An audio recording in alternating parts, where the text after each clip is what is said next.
এমন জীবন তুমি করিবে গঠন, মরণে হাসিবে তুমি কাঁদিবে ভুবন। তো এটাকে বদলে বলতে হবে এমন উপদেশটা তুমি হইবে যেমন, পদত্যাগে হাসিবে তুমি কাঁদিবে ভুবন। তো সেটা হচ্ছে না।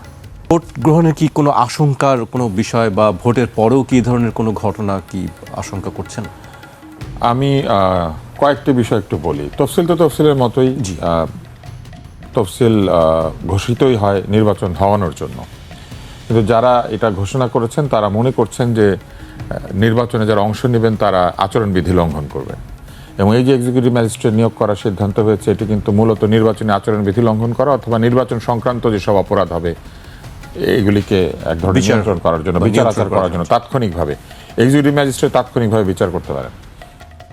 প্রশ্ন হচ্ছে প্রথমত এই যে এক্সিকিউটিভ ম্যাজিস্ট্রেসি, এই বিষয়টা নিয়ে অনেক জায়গাতে আপত্তি আছে। তাৎক্ষণিক বিচার ধরে নিলাম যে এটা খুবই জরুরি শান্তি শৃঙ্খলা রক্ষা করার জন্য, কিন্তু যদি নির্বাচনের সময় আইন শৃঙ্খলা রক্ষা করার জন্য এক্সিকিউটিভ ম্যাজিস্ট্রেট নিয়োগ করা যায়, এই যে এত এত মাস ধরে যে প্রতি মাসে মব হচ্ছে, এই সরকার মব নিয়ন্ত্রণের জন্য এক্সিকিউটিভ ম্যাজিস্ট্রেট নিয়োগ করতে পারলো না? নাকি নির্বাচনের সময় মব করলে অপরাধ, নির্বাচনের আগে মব করলে প্রতিবাদ? এইটা হচ্ছে রাজনৈতিক গোজামিল, এইটা হচ্ছে সিদ্ধান্তের অনিরপেক্ষতা, এইটা হচ্ছে জনগণকে বাদ দিয়ে নিজেদের মতো করে চিন্তা করা। জনগণের নিরাপত্তাই তো প্রধান। এই যে নির্বাচনী বিধি লঙ্ঘন হলে কি ঘটবে? নির্বাচন প্রশ্নবিদ্ধ হবে, কিন্তু জনগণের সহায় সম্পত্তি আক্রান্ত হলে, জনগণ যদি বিনা কারণে বিনা অন্যায় কাউকে দিয়ে বা কোনো গোষ্ঠী দিয়ে আক্রান্ত হয়, যদি মাজার ভাঙা হয়, যদি কারো ব্যক্তি অপরাধের জন্য তার পরিবার পরিজনকে আক্রান্ত করা হয়, যদি শুধুমাত্র সন্দেহবশত অথবা ক্ষোভবশত বা ঘৃণাবশত একজন ব্যক্তি যে সরাসরি অপরাধের সাথে সংযুক্ত না তাকে আক্রমণ করা হয়, অথবা চাঁদাবাজি করার জন্য কাউকে অহেতুক হয়রানি করার জন্য এই কাজগুলি করা হয়, সেগুলি অপরাধ না? তো সেগুলির বিচার আচার কি হবে? শুধু নির্বাচনের সময় বিচার আচার, এর মানে কি? এইখানেই হচ্ছে অনিরপেক্ষতা। এবং এই জন্যই ফখরুল ইসলাম আলমগীর, আমি সেই প্রসঙ্গে আরেকটি জায়গায় আসি। আপনি কি চাচ্ছেন তুষার ভাই যে যেভাবে চলছে চলুক নির্বাচনে? না না না না, আমি সেটা চলছে না। আমি শুধু এটাই দেখাতে চাচ্ছি যে আসলে আমাদের এই গোজামিলের কাজগুলি সবসময় চলতে থাকে। তখন তো আপনি বলবেন যে এতদিন তো ছিল, তা তফসিল ঘোষণার পরে এটার পরিবর্তন হলো না কেন? আমি শুধু বলছি যে এতদিন যে অবস্থায় চললো এটা হতে দিল কেন? কারণ কে আক্রান্ত হলো, কার ক্ষতি হলো, এই ক্ষতিটা কে বিবেচনা নেবে, কে এটার ক্ষতিপূরণ দিবে? এই বিষয়ে কোনো বিষয় নাই। মূলত নির্বাচনের সময় ক্ষমতাবানরা নির্বাচিত হওয়ার জন্য সব জায়গাতে হাঁটাহাঁটি করবেন, তাদের নিরাপত্তা নিশ্চিত করা হচ্ছে। কিন্তু জনগণের নিরাপত্তা নিশ্চিত করার জন্য এই অন্তর্বর্তী সরকারের মাথায় এখনো কোনো ব্যথা নাই। আমার ধারণা তারা শুরুতেই কয়েক লক্ষ প্যারাসিটামল একসাথে খেয়ে নিয়েছেন। প্যারাসিটামল, হ্যাঁ, যাতে মাথা ব্যথা না করে। কয়েক লক্ষ প্যারাসিটামল তারা একসাথে খেয়েছেন, খেয়ে তাদের কোনো কিছু নিয়ে মাথা ব্যথা নাই। তারা যেখানে মাথা দিবেন ওইটা নিয়ে তাদের ব্যথা, কিন্তু জনগণের মাথা বাঁচানোর জন্য তাদের মাথায় কোনো ব্যথা নাই। এবং এই সিদ্ধান্তের মধ্যে এটা বোঝা যাচ্ছে। আপনি যেটি উল্লেখ করতে যাচ্ছিলেন, আমি আজকে মির্জা ফখরুল ইসলাম আলমগীর একটি বিবৃতি দিয়েছেন, সেখানে তিনি কি কথা বলেছেন? যে আমি একটা উদাহরণ দিই আপনাকে। এই কয়েকদিন আগে ফুয়াদ, আমার খুবই মানে আদরের একজন মানুষ, ফুয়াদকে যেভাবে আক্রান্ত করা হলো, এটা মব না? এবং এই ঘটনার কারণেই এত এক্সিকিউটিভ ম্যাজিস্ট্রেট নিয়ে এত চিন্তা ভাবনা। তিনি অবশ্য মব বলতে এটি রাজি নয়, সেটা তার ব্যক্তিগত বিষয়, অনেক উদার গণতান্ত্রিক হতে পারে, মব বলতে রাজি না, কিন্তু এটা তো মব, একদল লোক। হ্যাঁ, এক অর্থে মব না যদি তাদের রাজনৈতিক পরিচয় থাকে, কিন্তু পত্রিকাগুলি কেউ তাদের রাজনৈতিক পরিচয় দেয় নাই, বলেছে জনতা। তো এটা কোন জনতা? কিন্তু তিনি সরাসরি বলছেন বিএনপির একাংশ, সেটা সে অভিযোগ করেছে। মবে যারা আক্রান্ত হয় তারাও অভিযোগ করেছে যে এটা অমুক জনতা তমুক জনতা, কিন্তু মব তো মবই। পরিচয় দিয়ে আসতে হবে, হাতে ব্যানার নিয়ে পরিচয় নিয়ে দাঁড়িয়ে বলতে হবে যে এই রাজনৈতিক কারণে তাকে আমরা আক্রমণ করেছি। ব্যাপারটা কিন্তু তাই। যতক্ষণ পর্যন্ত একটি গোষ্ঠীর পরিচয় নিশ্চিত করা যাচ্ছে না ততক্ষণ পর্যন্ত এটা সকলে মিলে করেছে, এটা মব। এবার আসেন আপনার পরের প্রশ্ন। মির্জা ফখরুল ইসলাম আলমগীরের বিবৃতি আমরা দেখেছি, তিনি বলেছেন যে দায়িত্ব গ্রহণের পর অন্তর্বর্তী সরকারের যে মানবাধিকারের ক্ষেত্রে, আইন শৃঙ্খলার ক্ষেত্রে যে অগ্রগতি হওয়ার কথা ছিল সে অগ্রগতি হয়নি। এর পাশাপাশি তিনি আরেকটি কথা বলছেন, বিচার বহির্ভূত হত্যা ও হেফাজতে মৃত্যুর স্বাধীন তদন্ত ও আইন শৃঙ্খলা বাহিনীকে জবাবদিহির আওতায় আনার কথা বলেছেন। উনি পলিটিক্যালি খুব কারেক্ট মানুষ, তো উনি সব দিক ঠিক রেখে কথা বলেন এবং ওনার কথায় আসলে খুব একটা ভুল খুঁজে পাওয়া যায় না। কিন্তু উনি মূলত একটা গতানুগতিক দাবি জানিয়েছেন আর কি, এবং যেটা বলেছেন যে অন্তর্বর্তী সরকার নিরপেক্ষতা বজায় রাখতে পারে নাই, সেই কথা তো ধরেন একটু আগে আমিও বললাম। আমি আরেকটা উদাহরণ দিই। আমি একজন মানুষকে খুব ভালোবাসি, আমাদের প্রেস উইংয়ের দায়িত্বে যিনি আছেন, উনি কয়েকদিন আগে একটা স্টেটাস দিয়েছেন, সেখানে উনি ফুলবাড়ি কয়লা তোলা দরকার ছিল, এরকম বলেছেন। এটা একটা চমৎকার যুক্তি। দেখেন, আমি প্রসঙ্গটা জোর করে টেনে আনছি, এটা কিছু মনে করবেন না। অবশ্যই আমাদের কিছু মনে জানার করবেন প্রয়োজন না, আছে। কিন্তু পরে তিনি একটা স্ট্যাটাস দিয়েছেন যে উনি এএফপিতে যখন ছিলেন, এএফপিতে থাকলে এক ধরনের তিনি লিখতেন, কিন্তু এখন সরকারে ঢুকে উনি আরেক ধরনের লিখছেন, কারণ তার অভিজ্ঞতা ডিফারেন্ট হয়েছে। তো এএফপিতে থাকার সময় তার বিবেক কাজ করে নাই, বা দেশের জন্য যে বুদ্ধি সেটা কাজ করে নাই। একজন সাংবাদিক কি কোথায় চাকরি করছে সেটার কথা চিন্তা করে লেখালেখি করবে, নাকি অবশ্যই সে যেটা সত্য জানে সেই লেখালেখি সেটাই করবে সে। প্রবলেমটা এইখানেই। আমরা কি করে জানেন, আমরা শেষ পর্যন্ত নিরপেক্ষ থাকতে পারি না। এটা আমি ব্যক্তিগতভাবে আমাকে ওইখান থেকে আলাদা রাখছি না, কিন্তু আমরা নিরপেক্ষ থাকতে না পারলে আমরা সেটাকে আমরা সেটাকে অ্যাকনলেজ করি যে আমি এই জায়গাটাতে নিরপেক্ষ থাকতে পারি নাই। এই একই ঘটনা এই অন্তর্বর্তী সরকারের জায়গায় ঘটেছে। কিভাবে ঘটেছে আপনি দেখেন, একটা দল তৈরি হয়েছে অন্তর্বর্তী সরকারের উপদেষ্টারা পদত্যাগ করে, আবার সেই দল উপদেষ্টারা পদত্যাগ করার পরে জায়গা খালি রেখেছে, ওনারা আসবেন এই আশায়, এবং পত্রিকাতে সেটা রিপোর্ট হয়েছে। একজনের জন্য দূরবর্তী এলাকায় লক্ষ্মীপুর সম্ভবত, আরেকজনের জন্য ঢাকা 10 একেবারে ধানমন্ডি। হ্যাঁ, তো এই যে দুইটা আসন খালি রাখা হয়েছে, সাংবাদিকরা বলছেন যে ওনারা আসবেন বলে জায়গা খালি। ওনারা আসবেন কি করে জানে? এই জন্য জানে যে উপদেষ্টা যাই হোক না কেন, রাত্রেবেলা বাড়িতে গিয়ে তারা ছাগল জবাই করে খেত সবাই। যার বাড়িতে আপনি ছাগল জবাই করে খেয়েছেন তার বাড়ির খবর আপনি সবার আগে জানতে পারবেন, আবার ছাগল খেয়েছেন আরেকজনের। তো এইগুলা হচ্ছে অনিরপেক্ষতা, এগুলা নিয়ে কোনো কথা হয়েছে? হয় নাই।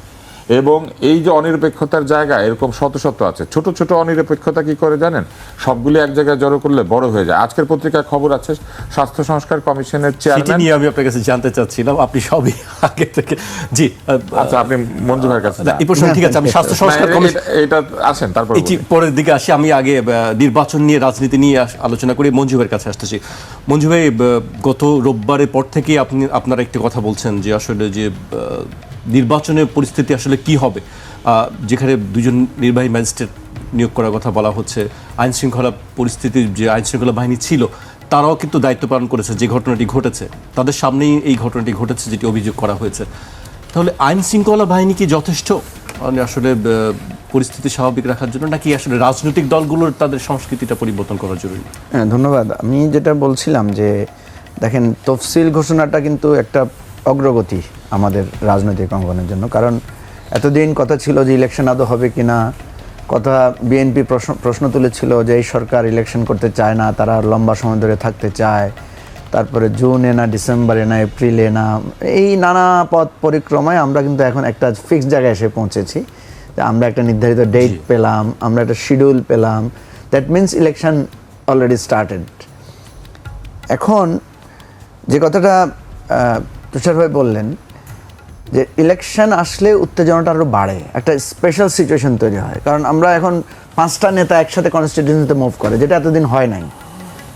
এখন যখনই মুভ করে, যখনই সবাই একসাথে ক্যাম্পেইন করে, যখনই একসাথে মিছিল প্রচারণাটা চালায়, তখন উত্তেজনাটা আর বাড়ে। উনি এতক্ষণ যেটা বললেন যে এমনিতেই তো আইনশৃঙ্খলা পরিস্থিতি খুব ভোলাটাইল, আইনশৃঙ্খলা পরিস্থিতি এতদিন উন্নতির জন্য আপনার কোনো পদক্ষেপ নেন নাই কেন?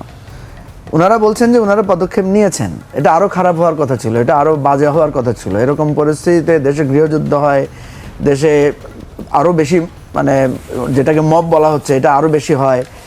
এই ধরনের সম্ভাবনা ওনারা বলছেন যে আমরা অনেক কমিয়ে এনেছি, এবং এটা আপনারা আকাঙ্ক্ষার দিক থেকে হয়তো কম, কিন্তু যেটা হওয়ার ট্রেন্ড বিভিন্ন দেশে যেটা হয়েছে সেটার তুলনায় কম হয়েছে। এটা ওনাদের পরিতৃপ্তি হতে পারে, কিন্তু আমাদের প্রত্যাশার জায়গা থেকে আমরা মনে করেছি যে এটা আমরা আরও একটা বেটার মানে আইনশৃঙ্খলা পরিস্থিতি আমরা আশা করেছিলাম। যেটা উনি ফুয়াদের কথা বলেছেন, শুধু ফুয়াদের ঘটনা না, আপনি অনেকগুলো জায়গায় ঘটনা ঘটেছে। চট্টগ্রামে বিএনপির একজন নেতার প্রচারণার সময় গুলি করে একজন লোক মারা গেছে।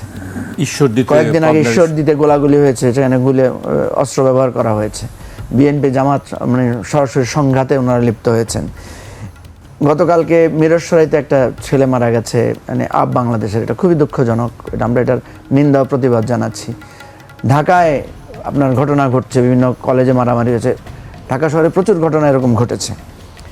তো আমরা প্রত্যেকটা ঘটনাকে মনে করি যে প্রশাসনের গোয়েন্দা বিভাগের বিরাট একটা ফেলিউর আছে এখানে। আমি মনে করি যে গোয়েন্দা বিভাগ এখানে কোনো কাজই করছে না। কেন কাজ করছে না? গোয়েন্দা বিভাগের কাছে তো তথ্য আছে, তারা যেসব রিপোর্ট দিয়েছে সেই রিপোর্টে কিন্তু আপনি যেগুলো বলছেন সেগুলো কিন্তু আগে থেকে তারা বলছেন। আপনাকে বলি জাকির, আপনি দেখেন এই যে এই যে গোপালগঞ্জে যে ঘটনাটা ঘটলো এনসিপির সমাবেশকে কেন্দ্র করে, সেটা তো 3-4 দিন আগ থেকে খুব উত্তপ্ত পরিস্থিতি ছিল। কর্মসূচি পাল্টা কর্মসূচি ঘোষণাগুলো ছিল, তাহলে এখানে গোয়েন্দা বিভাগ বা আইনশৃঙ্খলা পরিস্থিতি কী ব্যবস্থা নিয়েছিল ওনারা? এরকম একটা পরিস্থিতি হলো, পরে আর্মির ভ্যান সাজোয়া যান পাঠিয়ে সেখান থেকে ছাত্র নেতৃবৃন্দকে উদ্ধার করতে হলো, এরকম পরিস্থিতি হয়েছে কেন? তার মানে হচ্ছে গোয়েন্দা বিভাগের হয়তো রিপোর্টে ঘাটতি ছিল, অথবা রিপোর্ট অনুযায়ী ওনারা কোনো ব্যবস্থা নেন। আমি এই উদাহরণ অনেক দিতে পারবো আপনাকে, লম্বা আলোচনা আমি যেতে চাই না। আমার কথা হচ্ছে ওকে, পাস্ট ইজ পাস্ট। এখন আমার নির্বাচন শুরু হচ্ছে, এখন আপনি এক্সিকিউটিভ ম্যাজিস্ট্রেট পাঠাচ্ছেন, ওয়েল, এখন আপনার পুলিশ আছে, সব কিছু সত্য। তো কালকেও যদি একই ঘটনা ঘটে, ফুয়াদকে যেভাবে আপনার ঝাড়ু মিছিল বানিয়ে বানিয়ে গল্প বলে বলে নতুন করে ভাড়াটে লোক এনে মিছিল করানো হচ্ছে, তারপরে কোন কথা থেকে কোন কথা বানিয়ে রাজনৈতিক রূপ দেওয়া হচ্ছে, এগুলো তো নির্বাচন আরো হবে। নির্বাচনে তো উত্তপ্ত। আরেকটি কথা বলেছে যে এলাকায় আসলে আমরা আবার দেখে এই যে নিব। একজন আরেকজনকে মানে অবাঞ্ছিত ঘোষণা করছেন, দেখতে আসতে দিবেন না। তো এই বিষয়গুলো কে কাকে আসতে দিচ্ছেন না বলেন ভাই? আওয়ামী লীগ কাউকে আসতে দেয় নাই, তখন তো কেউ এটা বলেন না যে আওয়ামী লীগের প্রতিরোধ করব। আমরা তো সবাই ঐক্যবদ্ধ ছিলাম। তো সুতরাং এই আলোচনাগুলো করলে অনেক করা যাবে। আমার কথা হচ্ছে প্লিজ এটা করেন না, আপনারা যারাই করতেছেন করেন না, কারণ সেই যুগটা আর নাই। আপনি এখন ওই বরিশালের একটা ঘটনা ন্যাশনাল ইস্যু হয়ে যাচ্ছে, কিন্তু সারা দেশে কিন্তু ওই ভিডিও ছড়িয়ে পড়ছে, এবং আপনি কাকে কি শিখাই দিচ্ছেন, ঝাড়ু হাতে কাকে বলে দিচ্ছেন, ওগুলো কিন্তু কেউ গোপনে রেকর্ড করে কিন্তু ছেড়ে দিচ্ছে, ফলে আমরা জেনে ফেলছি। তো সুতরাং এখন এটা কেউ করবেন না প্লিজ। আপনারা যদি মনে করেন যে আগের মতো ভোট ডাকাতি করবেন, ভোট চুরি করবেন, আমি আপনাকে নিশ্চয়তা দিতে পারি। আপনি দেখেন আজকে আবু সাঈদের একটা ছবি আমাদের কাছে, একটা ভিডিও আমাদের কাছে একটা বিপ্লব ঘটিয়ে দিয়েছে। তো আবু সাঈদের মতো এরকম অনেক লোককে কিন্তু গুলি করে মারা হয়েছে, আমাদের কাছে ছবি নাই, আমাদের কাছে ভিডিও নাই বলে আমাদের সেটা স্পার্ক করে নাই। কিংবা ওই যে পুলিশের বক্তব্য যে স্যার একটা মারে তো আরেকটা পালায় না, আরেকটা দাঁড়ায় যায়, ওই কথাটার ভিডিওটা যদি কেউ ধারণ না করতো, তাহলে তো এই উপাখ্যান আমরা জানতে পারতাম না। সুতরাং এখন কিন্তু সব জায়গায় আপনার ভিডিও আসবে, সব জায়গায় আপনার কথা চলে আসবে। সুতরাং আপনারা সৎ রাজনীতিতে ফিরে আসেন। এটা একটা গ্লোবাল মানে ফেনোমেনন তৈরি হয়েছে, সোশ্যাল মিডিয়া অনেক পাওয়ারফুল। আমরা কেউ কাউকে এলাকায় অবাঞ্ছিত করে রাজনীতি করতে পারবো না, এই রাজনীতি চলবে না। বুঝে নিলে ভালো, আর যদি বুঝে না নেন, এটা গ্রাজুয়ালি আপনাকে দেখেন। হাসিব শেখ হাসিনাকে গ্রাজুয়ালি কোথায় নিয়ে গেছে। আমরা এখন অনেক কথা বলতে পারি, আওয়ামী লীগের অনেক অবদানের কথা বলতে পারি, বাংলাদেশে আওয়ামী লীগের মুক্তিযুদ্ধে অবদানের কথা বলতে পারি, কিন্তু চোখের সামনেই তো আমরা দেখলাম আওয়ামী লীগ কীভাবে গণবিচ্ছিন্ন হয়ে আজকে তাকে এখান থেকে পালিয়ে যেতে হলো। এই রাজনীতির পরিণতি আওয়ামী লীগের জন্য যেটা হয়েছে, এটা তো কালকে আমার জন্য হবে ভাই। আওয়ামী লীগের পরিণতি দেখে খুশি হয়ে তো লাভ নাই। আওয়ামী লীগের নীতি যদি আমিও অনুসরণ করি, আমি যদি একই পথে চলি, পরশু তো এরপরের দিন তো সেই শিক্ষাগুলো নিলে তো আসলে কোনো সমস্যা হওয়ার কথা ছিল না। সেই শিক্ষা কি আমরা বলছি প্রচুর শিক্ষা হয়ে গেছে আমাদের, প্রচুর অভ্যুত্থান, প্রচুর মানে ঘটনা ঘটে গেছে। এখন আমাদের রিয়েলাইজ করার সময়, এখন আমাদের অনুভব করার সময়। আমি আপনাকে শুধু বলবো যে আপনি যে কথাটা বললেন যে নির্বাচন এসেছে, নির্বাচনের শিডিউল ঘোষণা হয়েছে, নির্বাচনে যে আরপিওর মানে আইন আচরণবিধি যেটা বলা হচ্ছে, আমি মনে করি এই যে ম্যাজিস্ট্রেটরা থাকবে এটা কঠোরভাবে করতে হবে। পুলিশ এখন দেখাতে হবে যে ওনারা নিরপেক্ষ আছেন। ওই যে বলে না বিড়াল প্রথম রাতে মারতে হবে। প্রথম রাতে আপনি যদি 8-10টা ঘটনা করতে পারেন, প্রমাণ দিতে পারেন, স্থাপন করতে পারেন, তাহলে নির্বাচনটা করা যাবে। আদারওয়াইজ নির্বাচন সুষ্ঠু হবে, উৎসবমুখর হবে বলে আমি মনে করি না। জি, মজিব ভাই আপনার কাছে আবারও আসবো। এবার যে আমি তুষার ভাইয়ের কাছে আসতে চাই, বাসর রাতে বিড়াল মারার কথা বলছেন, প্রথম রাতে বিড়াল মারার কথা বলছিলেন তিনি। এর পাশাপাশি আরেকটি বিষয় আমরা উল্লেখ করতে চাই যে গতকাল কি দুজন ছাত্র উপদেষ্টা পদত্যাগ করেছেন, এবং তারপরেই আজকেই তাদের বিরুদ্ধে একটি সংবাদ সম্মেলন হয়েছে, এবং বলা হয়েছে যে তারা যে দুর্নীতির অভিযোগ আছে সেই সবগুলো তদন্ত করার কথা বলা হয়েছে, এবং তাদের সম্পদের হিসাব দেওয়ার কথাও বলা হয়েছে।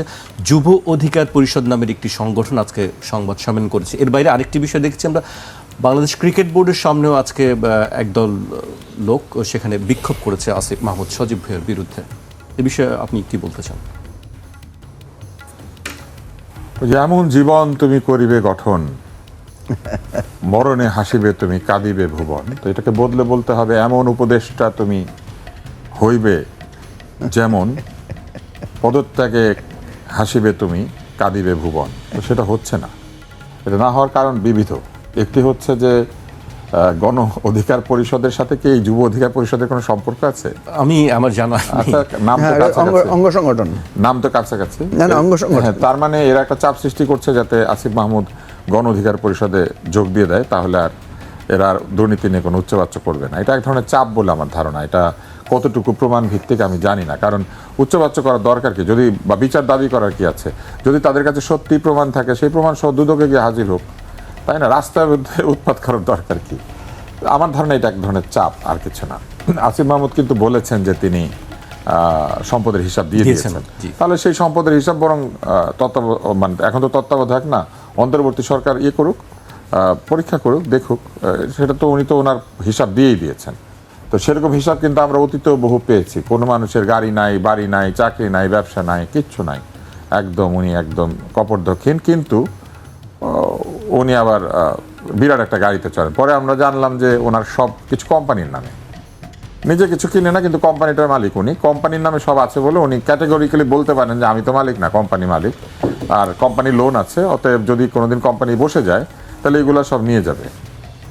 তো ব্যাপারটা এরকম আর কি, যে সবই জনগণের, কিন্তু জনগণ আমার, ব্যাপারটা এমন আর কি। তো সেই